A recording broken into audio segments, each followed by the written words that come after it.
Hey everyone, this is Chandni Dinani welcoming you to Magnet Brains. अब हमें देखना है कि मोडाल वर्ब्स को यूज करने के कौन कौन से रूल्स होते हैं। यानी जो भी मोडाल वर्ब हो, यानी जितने भी हैं, कैन हो गया, कुड हो गया, विल, वुड, शैल, शुड, जितने भी मोडाल वर्ब्स हैं उनको यूज करने के लिए कुछ रूल्स होते हैं। उन्हीं रूल्स को फॉलो करके हम मोडाल वर्ब्स का यूज करके सेंटेंसेस को फॉर्म करते हैं। तो चलिए देखते हैं कि पहला रूल क्या है of using a modal verb.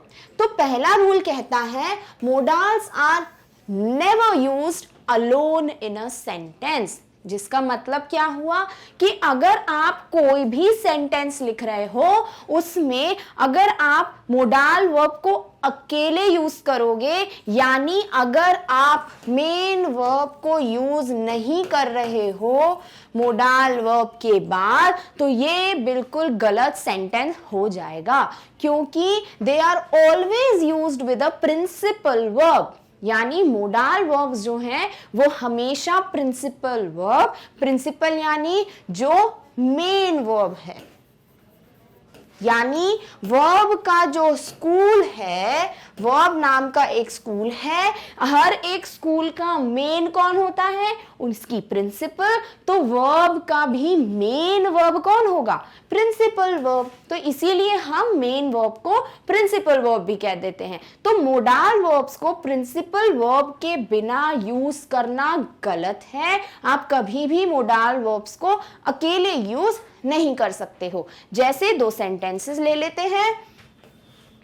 I may go today to her house. पहला सेंटेंस क्या लिखा? I may go today to her house. Next मैंने लिख दिया I go today to her house.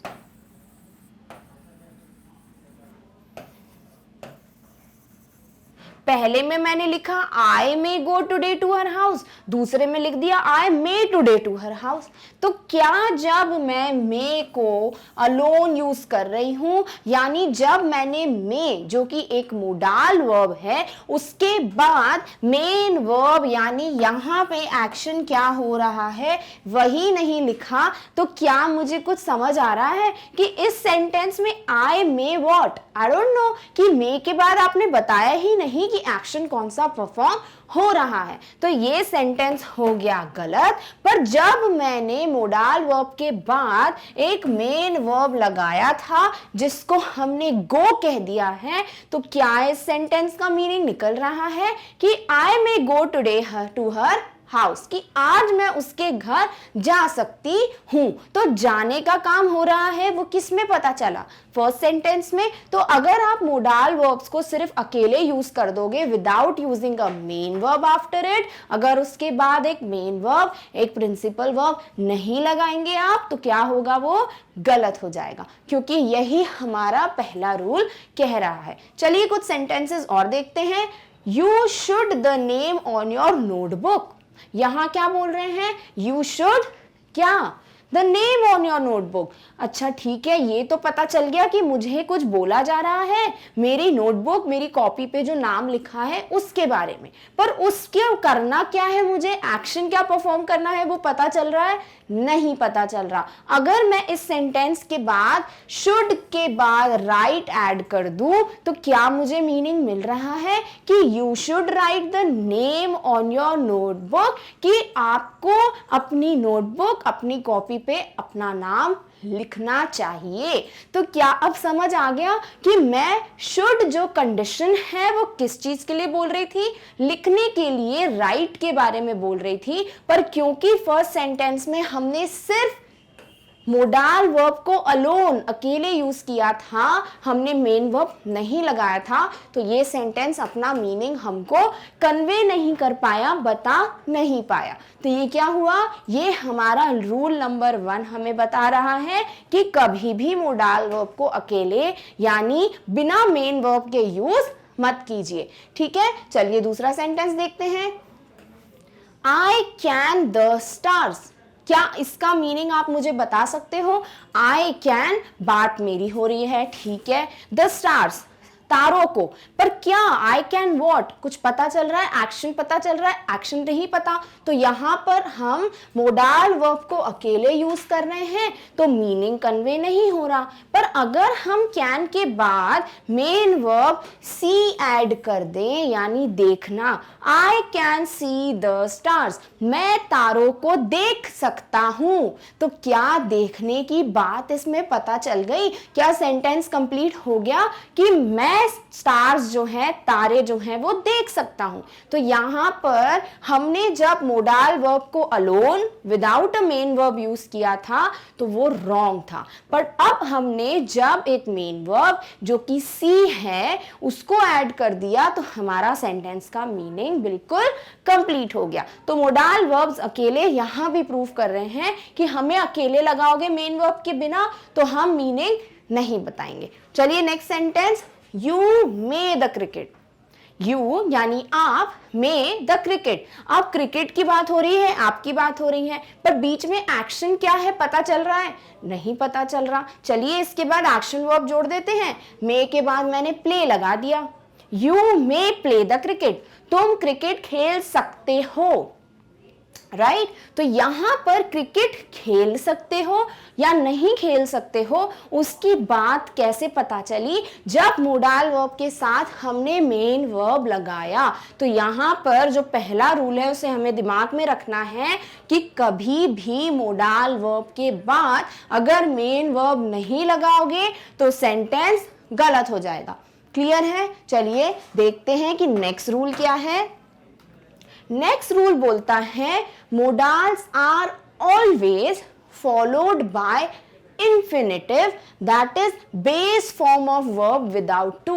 अब इसका मतलब क्या हुआ? चलिए एक एक करके समझते हैं। पहले बोला मोडाल वर्ब्स को हमेशा इंफिनिटिव के साथ यूज किया जाता है, जिसका मतलब हुआ कि मोडाल वर्ब जो है is followed, always followed bye, यानी कि मोडाल वर्ब के बाद हमेशा जो मेन वर्ब आएगा उसको हमेशा इंफिनिटिव के फॉर्म में यूज करना है। अब ये इंफिनिटिव क्या है? तो वर्ब में जो बेस फॉर्म ऑफ वर्ब होता है, ये बेस फॉर्म क्या होता है? जब हमने 3 फॉर्म्स ऑफ वर्ब पढ़े थे, V1, V2, V3, उसमें हमने देखा था कि V1 को हम बेस कह रहे थे। बेस यानी जो एक्चुअल वर्ड होता है वर्ब का वो होता है बेस फॉर्म। जैसे मैं बोलूं जो सिंग है, गाना है, ये हो गया मेरा बेस फॉर्म। अब इसका मैं पास्ट बनाऊं, संग, इसका मैं ING फॉर्म बनाऊं, सिंगिंग, तो ये क्या हुए? ये इसके और फॉर्म्स हो गए, यानी इनको बनाने के लिए आपको एक बेस फॉर्म चाहिए। वो क्या हो गया? आपका सिंग, यानी जो ओरिजिनल वर्ब होता है, जो ओरिजिनल वर्ड्स होते हैं, उन्हें हम बेस फॉर्म ऑफ वर्ब कहते हैं, और उस बेस फॉर्म का ही दूसरा नाम जो है वो होता है इंफिनिटिव। करेक्ट? इतना क्लियर है? Infinitive that is base form of verb. Infinitive का मतलब base form of verb. Base form क्या है वो भी क्लियर हो गया। विदाउट टू, अब ये क्यों लिख दिया? हमें ये बताया जा रहा है कि मोडाल वर्ब के बाद जो मेन वर्ब यूज करोगे उसे हमेशा बेस फॉर्म में यूज करो, जिसका मतलब हुआ कि कभी भी आप मेन वर्ब के आगे टू नहीं लगाओगे। जैसे अगर मैं लिखूं आई वॉन्ट टू प्ले, ठीक है, क्या यहां पर बेस फॉर्म के आगे टू लगा है? बिल्कुल, ये रहा प्ले जो है खेलना, हमारा मेन वर्ब बेस फॉर्म, उसके आगे हमने टू लगा दिया है। तो इसमें बोल रहे हैं कि जब आप मोडाल वर्ब यूज करो, यहां पर अगर आप किसी मोडाल का यूज करोगे तो टू जो है वो नहीं लगेगा और जो मेन वर्ब है वो बेस में रहेगा, ना वो पास्ट टेंस में यूज करो, ना ही आईएनजी फॉर्म यूज करो, ना ही आप ईडी लगा के यूज करो। तो समझ आया क्या बोलना चाह रहे हैं? तो इस सेंटेंस को अगर मैं किसी मोडाल वर्ब के थ्रू समझाऊं तो हम अगर लिखना चाह रहे हैं आई विल टू प्ले, तो क्या ये सही होगा? बिल्कुल सही नहीं होगा, क्योंकि पहले जो है मोडाल यूज नहीं हो रहा था, बट अब आप विल का यूज कर रहे हो जो कि एक मोडाल है। तो मोडाल जो है हमें खुद बता रहा है भाई सेंटेंस के बाद टू मत लगाओ, सीधे बेस फॉर्म लगाओ। ठीक है, हमने टू हटा दिया। क्या अब सही है? आई विल प्ले, हाँ बिल्कुल सही है, क्योंकि आपने मोडाल वर्ब के बाद एक मेन वर्ब लगा दिया तो फर्स्ट रूल भी फॉलो हो गया। आपने मेन वर्ब को बेस फॉर्म में, ओरिजिनल फॉर्म में रखा है, ये रूल भी फॉलो हो गया, और आपने आगे का टू भी हटा दिया, तो अब आपका कंप्लीट रूल फॉलो होता है कि मोडाल वर्ब्स के बाद बेस फॉर्म लगाना है, टू का यूज नहीं करना है। क्लियर है? और सेंटेंसेस से समझते हैं। पहला बोल रहा है ही कैन टू स्विम। क्या इसमें आप कोई गलती देख सकते हो? और क्या है वो गलती बताइए तो? बताइए यहाँ ही कैन टू स्विम में क्या गलती है? बिल्कुल सही, हमने अभी तो देखा विदाउट टू, यानी टू नहीं लगाना। तो यहाँ पर अगर मैं टू हटा दूं, क्योंकि कैन जो है मेरा मोडाल वर्ब है और स्विम जो है वो बेस फॉर्म है किसका? वर्ब का। तो यहां मैं टू नहीं लगा सकता, तो मेरा सही सेंटेंस होगा ही कैन स्विम। क्लियर है? टू हट गया, ओरिजिनल सेंटेंस मिल गया। चलिए दूसरा देखते हैं। You may to leave, you may to leave, क्या यहाँ पे कोई गलती है? बिल्कुल गलती है। अभी तो बोला बेस फॉर्म लगाओ पर उसके आगे टू को यूज मत करो, तो हटा दो टू। क्या ये बेस फॉर्म है? बिल्कुल है। बेस ही तो होता है लीव, और उसका पास्ट हम बना देते हैं लेफ्ट, तो लीव बिल्कुल बेस फॉर्म है। तो correct sentence you may leave, आप जा सकते हो। तो यहां मोडाल वर्ब्स के बाद ना तो टू है और ना ही हमने कोई और फॉर्म ऑफ वर्ब यूज किया है, हमने बेस फॉर्म ही यूज किया है। तो this is the correct sentence. Next sentence क्या है? You should to study. क्या दिया है भाई? यू शुड दे दिया मोडाल वर्ब, आगे दे दिया टू स्टडी। फिर से गलती कर दी इन्होंने, टू क्यों लिखा? टू तो हमें खुद मना किया है रूल में टू को यूज मत करो। क्या आगे बेस फॉर्म लगाया है? देख लेते हैं। हाँ भाई, स्टडी तो होता है बेस फॉर्म, और जब हम इसे पास्ट में चेंज करते हैं तो हम इसे स्टडीड बना देते हैं।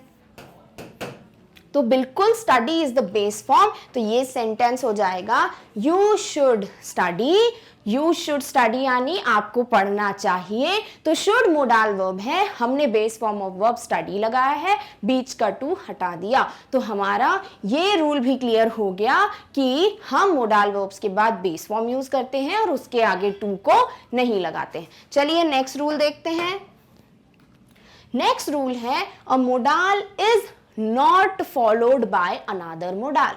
क्या बोलना चाह रहे हैं? ये बोल रहे हैं कि अगर एक मोडाल है सेंटेंस में तो उसके बाद दूसरा मोडाल मत लगाना।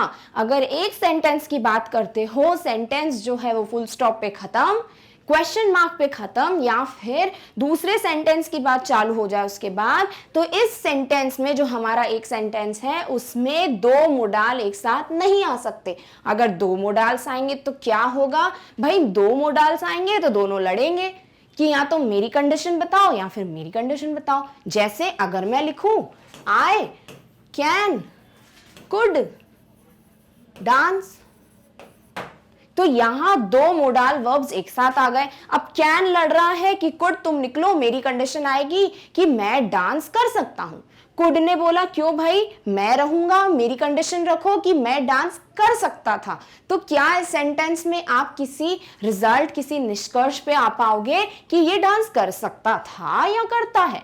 तो यहां पर हम या तो कैन का यूज करें और आई कैन डांस लिख दें तो भी सही है, या फिर हम कुड का इस्तेमाल करके आई कुड डांस लिख दें तो वो भी सही है।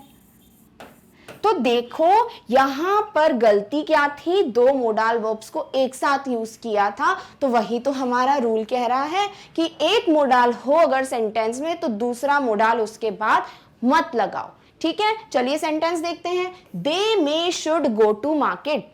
अब यहां पे बोल रहे हैं दे मे शुड गो टू मार्केट। अब मे बोल रहा है कि मार्केट जा भी सकते हैं नहीं भी जा सकते हैं, शुड बोल रहा है मार्केट जाना ही जाना है। भाई दो कंडीशंस कैसे रख सकते हो, या तो बोलो कि आप जाओगे या तो बोलो भैया कि नहीं जाओगे, दो बातें हो रही हैं। तो यहां पर हमने मे और शुड से बात की तो मे भी नहीं मान रहा था, शुड भी नहीं मान रहा था अपनी एक कंडीशन रखने के लिए। तो मे ने बोला मैं तो भैया अपनी कंडीशन बताऊंगा, शुड ने बोला मैं भी अपनी कंडीशन बताऊंगा। तो हमने बोला चलिए लड़ाई खत्म करते हैं, आप दोनों को अलग अलग घर में शिफ्ट कर देते हैं। तो हमने क्या किया, हमने दो घरों को शिफ्ट कर दिया, इन लोगों को दो घरों में। पहले हमने लिखा they may go to market, हमने शुड हटा दिया। दूसरे में हमने they should go to market में हटा दिया। यानी दोनों मोडाल्स अलग अलग होंगे तो हमें मीनिंग क्लियर होगा, पर एक साथ होंगे तो वो गलत मीनिंग देंगे। अब हमें बोल रहे हैं दे मे गो टू मार्केट, वो मार्केट जा भी सकते हैं नहीं भी जा सकते हैं। चलिए एक कंडीशन की बात हो गई। दूसरे में बोल रहे they should go to market, उनको मार्केट जाना ही जाना है।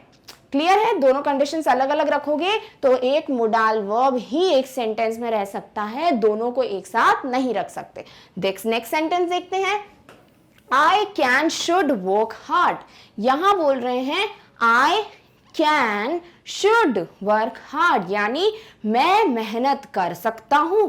दूसरे में बोल रहे हैं मुझे मेहनत करनी चाहिए। भाई दो दो कंडीशंस कैसे, या तो बोल लो कि मैं मेहनत करता हूं या तो भैया बोलो कि मुझे मेहनत करनी चाहिए। तो हमने इनसे बात की, सेम उन्होंने मे और शुड की तरह बोला कि हम एक साथ रहेंगे तो ना तो कैन मानने वाला है ना ही शुड मानने वाला है। तो हमने इन्हें बोला ठीक है हम दो घर बनवा रहे हैं, आप एक में शिफ्ट हो जाओ, शुड आप दूसरे में शिफ्ट हो जाओ। फिर हमने इनको अलग अलग रखा तो आई कैन वर्क हार्ड और आई शुड वर्क हार्ड बन गए। तो या तो आई कैन वर्क हार्ड बोल रहे हो तो यहां वो बोल रहे हैं मैं मेहनत करता हूं, और दूसरा बोल रहा है आई शुड वर्क हार्ड, मुझे मेहनत करनी चाहिए। तो क्या दोनों सेंटेंसेस में डिफरेंट डिफरेंट मीनिंग सुनाई दे रहे हैं? बिल्कुल सुनाई दे रहे हैं। तो यहां पे जो रूल था वो यही बोल रहा था कि एक मोडाल को ही रखो सेंटेंस में, नहीं तो मीनिंग या कंडीशन क्लियर नहीं होगी। डन, चलिए नेक्स्ट रूल देखते हैं।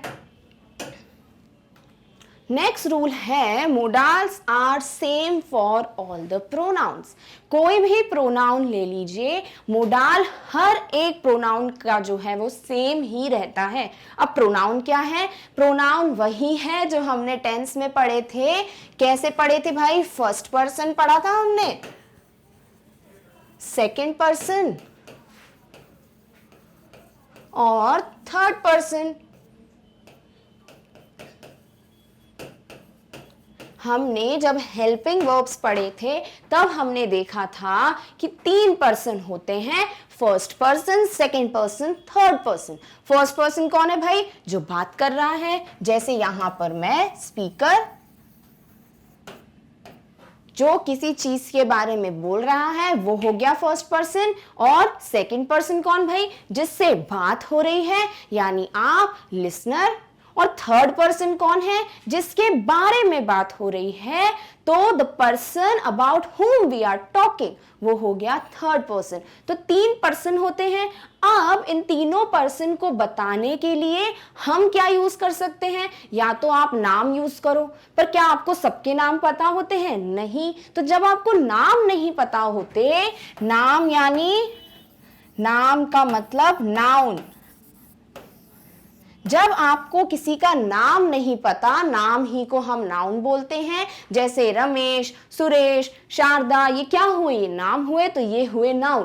पर हमें किसी का नाम नहीं पता तो उनको हम क्या बोलते हैं? ही, शी, यू, आई, वी, ये सब बोलते हैं हम। तो इन्हें हम क्या बोलते हैं? इन्हें हम नाउन की जगह यूज कर रहे हैं, यानी ये हो जाते हैं प्रोनाउन।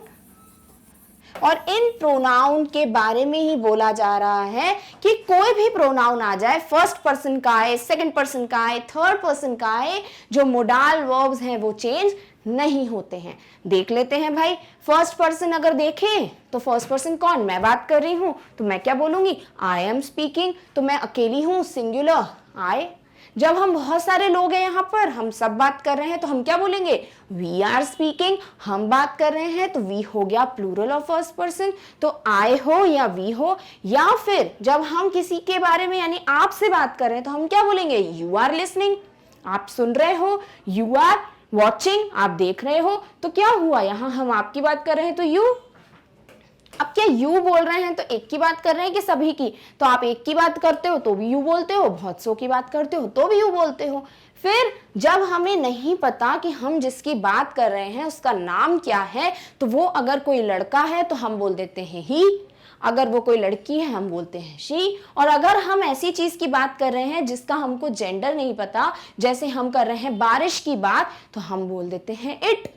तो ये क्या हुआ, ये थर्ड पर्सन के लिए हुआ जब वो अकेले हैं। पर अगर बहुत सारे थर्ड पर्सन खड़े हैं जिनकी हम बात कर रहे हैं और उनके हमको नाम नहीं पता, तो हम क्या बोलते हैं, दे, वो लोग। तो ये क्या हो गया, प्लूरल ऑफ थर्ड पर्सन।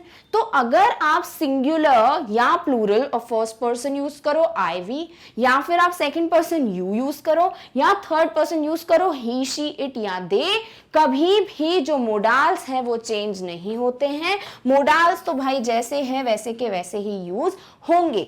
आप बोल लो आई कैन, आप बोल लो ही कैन, आप बोल लो दे कैन, सब कुछ क्या होगा, करेक्ट होगा। भले ही आप फर्स्ट पर्सन की बात कर लो सिंगुलर, आप बात कर लो थर्ड पर्सन की सिंगुलर, आप बात कर लो थर्ड पर्सन की प्लूरल, तो आप इनमें से किसी भी प्रोनाउन की बात कर लो, मोडाल वर्ब्स जो है वो कभी भी चेंज नहीं होते हैं। हम क्या करते हैं, एक प्रोनाउन उठा लेते हैं, जैसे हम आई उठाते हैं सबसे कॉमनली, और उसको हम देखते हैं कि क्या आई और वी दोनों का हम यूज कर रहे हैं, तो क्या किसी मोडाल का जो चेहरा है, जो फॉर्म है वो चेंज हो रहा है, चेक कर लेते हैं। जैसे मुझे बोलना है मैं गाना गा सकती हूं, और यहाँ पे बहुत सारे लोग हैं वो बोल रहे हैं हम गाना गा सकते हैं, तो जब मैं अपनी बात कर रही हूं तो मैंने लिखा आई कैन सिंग। फिर जो बहुत सारे लोग थे उन्होंने बोल दिया वी कैन सिंग।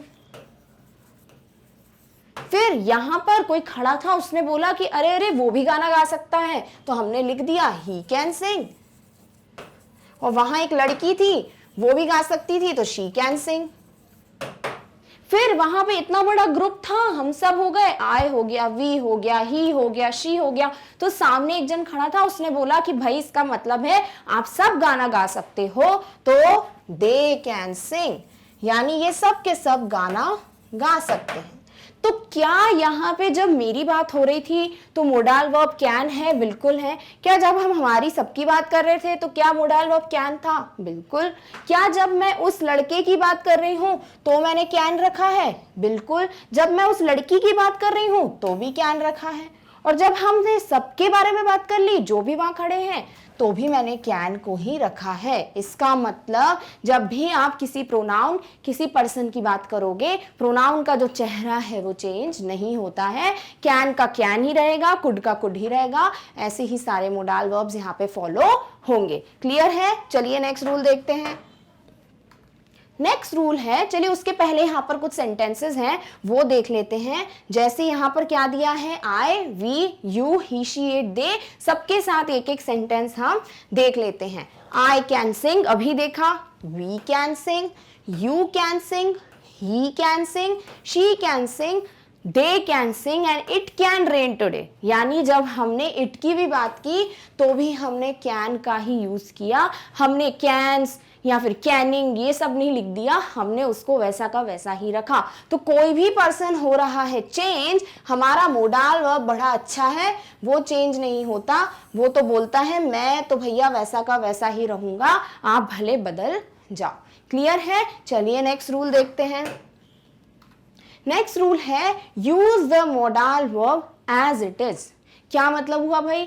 ये बोल रहे हैं कि हमने आपको मोडाल वर्ब जैसे दिया है, हमने आपको कैन दिया तो कैन को ऐसे ही यूज करना, कुछ चेंजेस मत करना। तो आपने बोला भाई मैं क्या चेंजेस कर सकता था? तो जब हम टेंस पढ़ रहे थे तो हम क्या कर रहे थे, हम या तो किसी में एस ऐड कर दे रहे थे, या ईएस ऐड कर दे रहे थे, या आईएनजी ऐड कर दे रहे थे, क्योंकि हमें बताना था कि वो चीज सिंगुलर है कि प्लूरल है कि कंटिन्यूअस है, तभी आईएनजी लगा रहे थे। तो क्या हम मोडाल वर्ब्स को ऐसे करते हैं? बिल्कुल नहीं। We don't add ES, S और आईएनजी। वो भले ईएस हो, एस हो, आईएनजी हो, ईडी हो, कुछ भी हो, आप मोडाल वर्ब्स में ऐड नहीं कर सकते हो to change the modal verbs into present, past और फ्यूचर। जैसे अगर मैं बोलूं I can sing today, I can sing tomorrow। यहां मैंने पहले बोला मैं आज गाना गा सकती हूं, फिर मैंने लिखा मैं कल गाना गा सकती हूं। तो यहां पे मुझे आज का प्रेजेंट का बताना था, टुमारो फ्यूचर का बताना था। तो क्या मैं यहां पर कैन का कैंस, या ईएस वाला कैंस, या क्या आईएनजी लगा सकती थी? बिल्कुल नहीं। ये जो है बिल्कुल रॉन्ग वर्ड्स हैं, हम कभी इनका ऐसे यूज नहीं करते हैं। हम क्या करेंगे, भले प्रेजेंट की बात करो, पास्ट की बात करो, फ्यूचर की बात करो, मोडाल वर्ब को चेंज नहीं करोगे, उसमें एस, ई एस, आईएनजी नहीं लगाओगे। क्लियर है? तो एग्जाम्पल देखते हैं। She mights go to the market. क्या यहां कुछ गलती दिख रही है, कुछ एरर देख पा रहे हो? क्या लिखा है भाई? शी माइट्स, यानी माइट तो भैया हमारा मोडाल वर्ब है, और यहां आपने तो बोला ना एस लगाओ, ना ईएस लगाओ, ना आईएनजी लगाओ, और आपने तो एस लगा दिया है। तो यहां अगर मैं एस हटा दूं तो बिल्कुल मेरा रूल जो है वो फॉलो हो रहा है। तो क्या हुआ यहां? She might go to the market. Clear है? यहां एस हटा दो, जैसे मोडाल वर्ब ओरिजिनली है वैसे ही आप उसको रखते हो, इसीलिए बोला था एज इट इज, यानी जैसा वो है। क्लियर? चलिए next sentence. I can sing the song. अब यहां पे भी आप बोलोगे भाई मोडाल वर्ब कैन है, एस क्यों लगा दिया? गलत हो गया, हटा दो एस। क्या आप सही हो गया सेंटेंस? बिल्कुल। I can sing the song, मैं गाना गा सकता हूं। क्लियर है? चलिए नेक्स्ट सेंटेंस क्या है? नेक्स्ट है they should eat an apple every day. तो क्या यहाँ मोडाल वर्ब दिख रहा है? बिल्कुल शुड दिख रहा है। क्या कुछ गलती है? बिल्कुल है, एस लगा दिया है। काट दे, काट दो। नया सेंटेंस क्या है? They should eat an apple every day. उन्हें एक एप्पल रोज खाना चाहिए। अब बिल्कुल सही है, आपने एस को हटा दिया। तो जो भी मोडाल वर्ब्स हैं उनमें कभी भी एस, ई एस, आईएनजी लगाने की गलती हमको नहीं करनी है। चलिए देखते हैं नेक्स्ट। नेक्स्ट रूल बोलता है to use modals in negative form. जब भी किसी मोडाल को नहीं का मीनिंग देना है, नेगेटिव का मीनिंग देना है, add not after the modal verb. तो जो भी मोडाल वर्ब है उसके बाद जो है नॉट को ऐड करो। हमने क्या पढ़ा था टेंस में? भाई नेगेटिव दिख जाए, N for negative, N for not, और किसके बाद? हेल्पिंग वर्ब के बाद लगा देना। बात यही हुई थी। पर मोडाल वर्ब्स में ये चीज फॉलो नहीं कर सकते। मोडाल वर्ब्स में हेल्पिंग वर्ब थोड़ी ना आ रहा है, मोडाल वर्ब में तो खुद आ रहे हैं मोडाल वर्ब्स। और मोडाल वर्ब्स बोलते हैं कि नॉट को मेरे बाद लगा दो। क्या ये वही बात हुई जो हेल्पिंग वर्ब कर रहा था? बिल्कुल, हेल्पिंग वर्ब भी तो यही बोल रहा था कि मेरे बाद नॉट को लगा दो। तो यहां पर मोडाल वर्ब भी वही चीज बोल रहे हैं कि मुझे देखो नेगेटिव बनाना है तो नॉट को मेरे बाद ऐड कर दो। We do not add words like don't। What is don't? Don't की बात हुई थी। don't हम लिखते हैं do not को। We don't add words like don't, यानी कि हम don't जैसे वर्ड या do not भी बोल सकते हो, इसको ऐड नहीं करेंगे कि I do not can swim। Modal verb दिख गया कैन, तो भैया डू की जरूरत ही नहीं है, नॉट को कैन के बाद लगा देंगे, I can not swim. Clear है ना? आप इजंट लगाओगे, इजंट मतलब इज नॉट, ना ही आप आरंट लगाओगे, आर नॉट, ना wasn't यानी was not, ना ही weren't यानी were not, ना ही doesn't यानी does not, after modal verbs. यहां कुछ दिख रहा है? बिल्कुल, ये सब क्या है? हमारी हेल्पिंग वर्ब्स। तो इस रूल को हम ये भी कह सकते हैं कि जब मोडाल वर्ब्स की बात करो, हेल्पिंग वर्ब को मत लेके आओ। हेल्पिंग वर्ब अपना अलग रूल चलाते हैं। जब हेल्पिंग वर्ब दिखेगा, नॉट हेल्पिंग वर्ब के बाद लगा देना। पर जब मोडाल वर्ब की बात करोगे तो नॉट को मोडाल वर्ब के बाद लगाओ, वहां हेल्पिंग वर्ब डालने की जरूरत नहीं है, वहां पर सिर्फ नॉट फॉलो होगा आफ्टर मोडाल वर्ब। अब पहला एग्जाम्पल क्या है? She can swim. तो यहां पर जो मोडाल वर्ब है वो क्या है? वो है कैन। तो हम क्या करेंगे? हम N for negative, N for not को अब मोडाल वर्ब के बाद लगा देंगे। तो क्या होगा भाई? He can not swim. Correct? तो यहां हम लिख देंगे, अब देख लेते हैं क्या हमको दो सेंटेंसेस दिए हैं, उसमें से कुछ ऐसा है। पहला दिया है she can does not swim. अब हम क्या करते, हमने पढ़ लिया है कि हेल्पिंग वर्ब्स के बाद हम नॉट को इंसर्ट करते हैं, तो हम डायरेक्टली ये देखेंगे कि भाई हेल्पिंग वर्ब है नहीं, तो हमने डज लगा दिया। पर ऐसा नहीं होता है, क्योंकि यहाँ हेल्पिंग वर्ब नहीं है, यहाँ पर हमारा मोडाल वर्ब आ गया है। तो जो भी मोडाल वर्ब है उसके बाद हम नॉट को डायरेक्टली लगा देंगे, हमें हेल्पिंग वर्ब की जरूरत नहीं है। तो हमने क्या किया? शी कैन नॉट स्विम लिख दिया। बिल्कुल यही तो है, तो करेक्ट हो गया, शी कैन नॉट स्विम। दूसरा सेंटेंस क्या है? दूसरा है they should take a break. अब इसको नेगेटिव में चेंज करना है। क्या करोगे? डायरेक्टली मोडाल वर्ब देखोगे, देख लिया। अब क्या करोगे भाई? नेगेटिव की बात हो रही है, हम नॉट लगाएंगे सीधे सीधे मोडाल वर्ब के बाद। तो क्या हो जाएगा? यहां नॉट लगेगा। चलिए देखते हैं कौन से सेंटेंसेस दिए हैं। She should do not take a break. तो क्या यहाँ पे डू की जरूरत थी? नहीं थी। हम तो डायरेक्टली नॉट लगाएंगे, हेल्पिंग वर्ब को यहाँ नहीं लगाएंगे। तो they should not take a break is the correct negative of they should take a break. तो क्लियर है कैसे नेगेटिव बनाएंगे? सीधे मोडाल वर्ब के बाद हम नॉट को ऐड कर देंगे। क्लियर है? चलिए नेक्स्ट देखते हैं। नेक्स्ट क्या है भाई? बोल रहे हैं one exception of making negative modal verbs. Exception क्या भाई? एक्सेप्शन यानी एक कोई चीज है जो इस रूल को फॉलो नहीं करेगी। वो क्या है? ये बोल रहे हैं one exception to the rule of making negative is have to. जब हमने मोडाल वर्ब्स की लिस्ट देखी थी, उसमें से एक मोडाल वर्ब हैव टू था। तो हैव टू जो है वो नेगेटिव बनाने का रूल, जो कि कहता है नॉट को मोडाल वर्ब के डायरेक्टली बाद ऐड कर दो, वो फॉलो नहीं करता है। तो हैव टू क्या करता है? हैव टू बोलता है not before to make negative, यानी नॉट को मेरे पहले यूज करो, मेरे बाद में यूज मत करो। तो हमने बोला हम समझे नहीं, तो उसने बोला चलिए मैं आपको एक सेंटेंस देता हूं, इसको नेगेटिव में चेंज करो। I have to drink water. तो उसने हमें बोला कि मैं तुम्हें एक सेंटेंस दे रहा हूं, I have to drink water.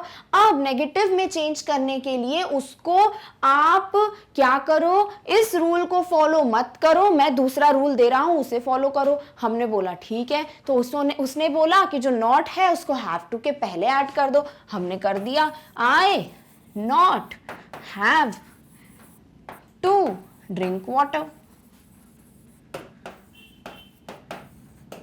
पर इस सेंटेंस ने बोला कि भाई नॉट या तो हैव टू के बाद आएगा, या फिर अगर आप नॉट लगाना चाहते हो तो आप हेल्पिंग वर्ब के बाद नॉट लगाओगे। यही रूल था, हमने यही चीज पढ़ी है, या तो हेल्पिंग वर्ब के बाद नॉट लगाओ या फिर मोडाल वर्ब की बात हो रही है तो उसके बाद नॉट लगाओ। पर हैव टू जो है मानने को तैयार ही नहीं है, बोल रहा है मैं नॉट को अपने बाद नहीं लगाऊंगा, मैं तो अपने पहले नॉट को यूज करूंगा। हमने लगा तो दिया पर हम जो है इसे बिल्कुल भी सही नहीं मान रहे हैं, क्योंकि यहाँ तो नॉट के पहले हेल्पिंग वर्ब होना था। तो हम बोलते चलिए एक रूल तो फॉलो हो रहा है, हेल्पिंग वर्ब के बाद नॉट लगा दिया। तो हैव टू ने बोला आपको चाहिए तो आप हेल्पिंग वर्ब ले आओ, पर मेरे बाद नॉट नहीं लगेगा। तो हमने बोला ठीक है भाई, आई जो है कौन सा हेल्पिंग वर्ब यूज करता है, डू। तो हमने जो है सेंटेंस अब लिख दिया, I do not have to drink water. क्या अब सही है? बिल्कुल सही है। क्या नॉट को हेल्पिंग वर्ब के बाद यूज किया जा रहा है? बिल्कुल किया जा रहा है। क्या हैव टू खुश है, उसके बाद नॉट नहीं है? बिल्कुल खुश है। क्या मीनिंग निकल रहा है? देख लेते हैं। I do not have to drink water, मुझे पानी नहीं पीना है। तो नहीं नेगेटिव का मीनिंग निकला, बिल्कुल निकला। तो हैव टू के लिए आपको क्या करना पड़ेगा, आपको हैव टू के पहले डू नॉट ऐड करना पड़ेगा। हम जो डू नॉट है जिसे हम डोंट भी कहते हैं वो ऐड कर देते हैं हैव टू के पहले, अगर हमें हैव टू को नेगेटिव में चेंज करना है। क्लियर है? तो नॉर्मल रूल है मोडाल वर्ब के बाद नॉट लगा दो, पर एक्सेप्शन है हैव टू अपने पहले नॉट रखता है और हम नॉट को अकेले नहीं रख सकते, इसीलिए हम डू जो है हेल्पिंग वर्ब उसकी मदद मांगते हैं और डू को लगा देते हैं नॉट के पहले। तो do not have to use होगा फॉर नेगेटिव सेंटेंस। चलिए कुछ सेंटेंसेस को चेंज करते हैं नेगेटिव। पहला दिया है they have to bring the groceries today, उन्हें आज सब्जी लेकर आनी है। करेक्ट। अब इसको बोल रहे हैं नेगेटिव में करो, उन्हें सब्जी आज नहीं लेके आनी है। तो हमने देखा भाई हैव टू बैठा है इधर, हैव टू जो है नॉट को अपने बाद एक्सेप्ट ही नहीं करेगा, मना कर देगा, तो नॉट को हम बाद में तो लगा नहीं सकते, तो हम नॉट को पहले लगा लेते हैं। अब नॉट अगर पहले लगेगा तो वो बिना हेल्पिंग वर्ब के तो अकेले लग नहीं पाएगा, तो हम डू को भी ले आए। तो हमने लिख दिया they do not have to bring the groceries today. तो ये हुआ करेक्ट कि हैव टू के पहले जो है नॉट लगा, क्या लगा है? बिल्कुल। और नॉट अकेला नहीं है इसलिए हमने डू को भी ऐड कर दिया। तो एक एक्सेप्शन अपने दिमाग में बिठा लीजिए, हैव टू जो है normal rule not after modal verb जो है यूज नहीं करता, वो अपने पहले नॉट रखता है और नॉट अकेले नहीं रख सकते, इसलिए हेल्पिंग वर्ब उसके सामने रख देते हैं। दूसरे को चेंज कीजिए नेगेटिव में, children have to wear a uniform, बच्चों को यूनिफॉर्म पहननी ही है। तो यहां पर फिर आ गया हैव टू।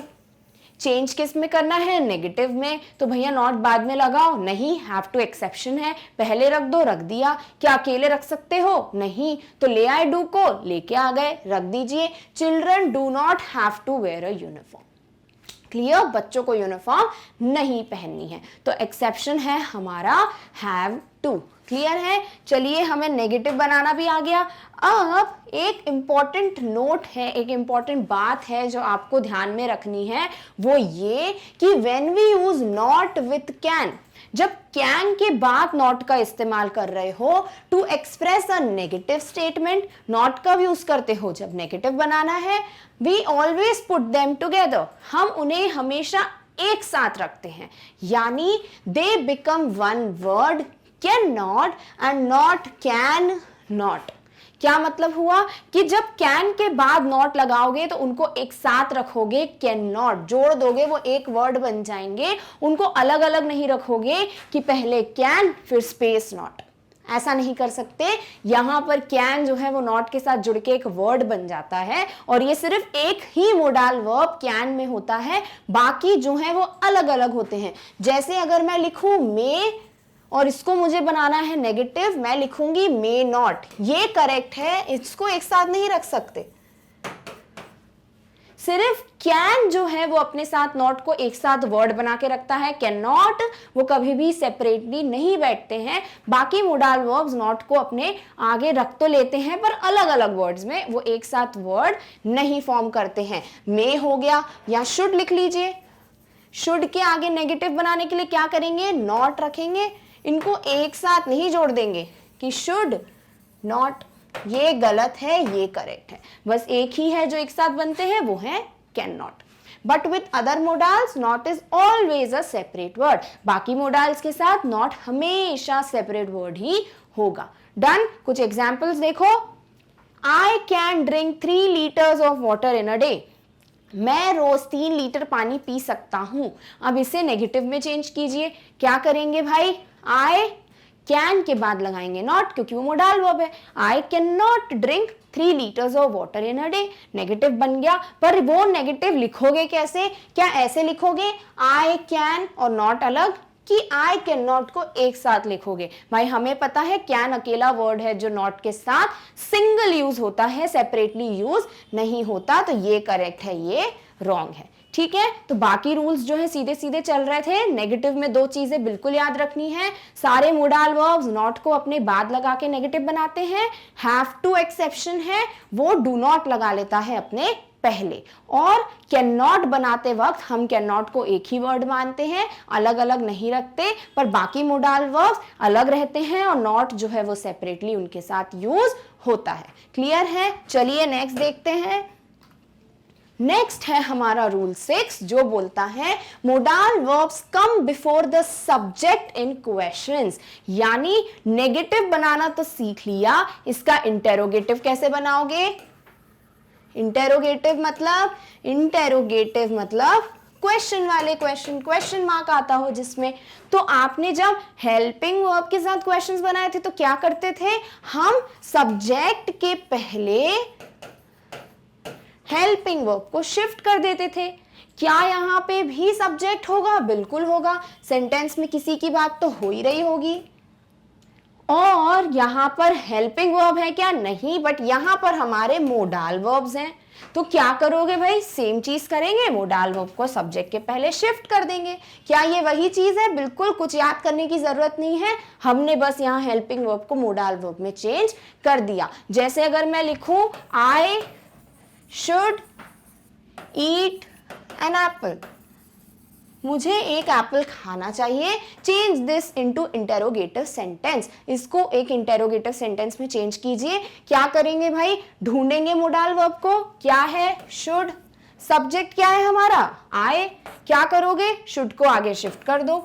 और दूसरी स्टेप क्या करते थे? क्वेश्चन मार्क ऐड करते थे। लिख दीजिए should I eat an apple, question mark. क्या मुझे एक एप्पल खाना चाहिए? हुआ ना क्वेश्चन। तो यहां पर कुछ डिफिकल्ट नहीं है। जैसे हेल्पिंग वर्ब को सब्जेक्ट के पहले शिफ्ट करते थे, मोडाल वर्ब को भी सब्जेक्ट के पहले शिफ्ट कर देंगे, हमारा इंटेरोगेटिव तैयार हो जाएगा। क्या ऐसे ही हो रहा है? सेंटेंस देख लेते हैं। She can swim. अब इसको हमें क्वेश्चन में चेंज करना है। क्या करोगे? पहले मोडाल को ढूंढोगे। ये रहा मोडाल। क्या सब्जेक्ट है? बिल्कुल है, शी। क्या करोगे? मोडाल को सब्जेक्ट के पहले शिफ्ट और एंड में लगाएंगे क्वेश्चन मार्क। क्या यही हुआ है? देख लेते हैं। कैन शी स्विम, कैन आ गया है सब्जेक्ट के पहले और लास्ट में लगा है question mark. This is a correct interrogative sentence. क्या बोल रहे हैं? क्या मैं स्विम कर सकती हूं। डन। चलिए next sentence. They should take a break.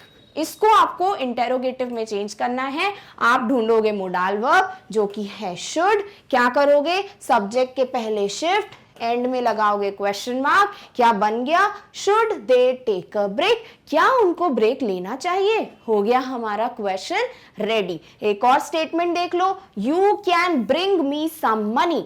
तुम मेरे लिए कुछ पैसे ला सकते हो। अब इसे क्वेश्चन में चेंज करोगे कैसे? सीधे मोडाल वर्ब को सब्जेक्ट के पहले शिफ्ट, एंड में क्वेश्चन मार्क। ये रहा मोडाल वर्ब, शिफ्ट कर दो, लास्ट में डाल दो क्वेश्चन मार्क। क्या बन गया? Can you bring me some money. क्या तुम मेरे लिए थोड़े पैसे ला सकते हो। हो गया हमारा क्वेश्चन। तो इंटेरोगेटिव या क्वेश्चन बनाने के लिए मोडाल वर्ब को सब्जेक्ट के पहले शिफ्ट करते हैं और क्वेश्चन मार्क को एंड में ऐड करते हैं। डन। तो इस तरीके से हमने देखे मोडाल वर्ब्स के 6 मेजर रूल्स जो हर मोडाल वर्ब फॉलो करेगा कि वो बेस फॉर्म में होने चाहिए, नॉट को मोडाल वर्ब के बाद ऐड करते हैं, बस हैव टू हमारा एक्सेप्शन है, और क्वेश्चन बनाने के लिए हेल्पिंग वर्ब की तरह ही मोडाल वर्ब को सब्जेक्ट के पहले शिफ्ट और लास्ट में क्वेश्चन मार्क ऐड कर देते हैं। तो अगर हमने हेल्पिंग वर्ब्स अच्छे से समझ लिए हैं, टेंसेस में उनका उपयोग देख लिया है, यूज देख लिया है, तो मोडाल्स के जो रूल्स हैं वो हमारे लिए बहुत इजी हैं। अब ये मोडाल के रूल्स आपके क्लियर हुए हैं या नहीं, उन्हें चेक करने का सिर्फ एक रास्ता है, वो कि हम कुछ क्वेश्चन सॉल्व करें। तो नेक्स्ट वीडियो में हम देखेंगे कुछ क्वेश्चंस। तब तक आप अपना ध्यान रखिए, और इस टॉपिक के नोट्स आपको डिस्क्रिप्शन में मिल जाएंगे। Thank you so much for watching. Bye.